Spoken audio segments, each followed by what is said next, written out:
У зв'язку з карантинними заходами ми несемо службу 7 днів в неділю.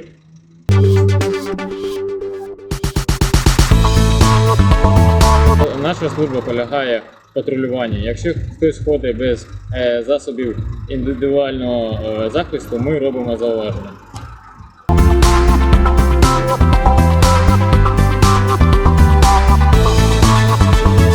Якщо громадяни до нас звертаються, ми приймаємо скарги від них та заяви.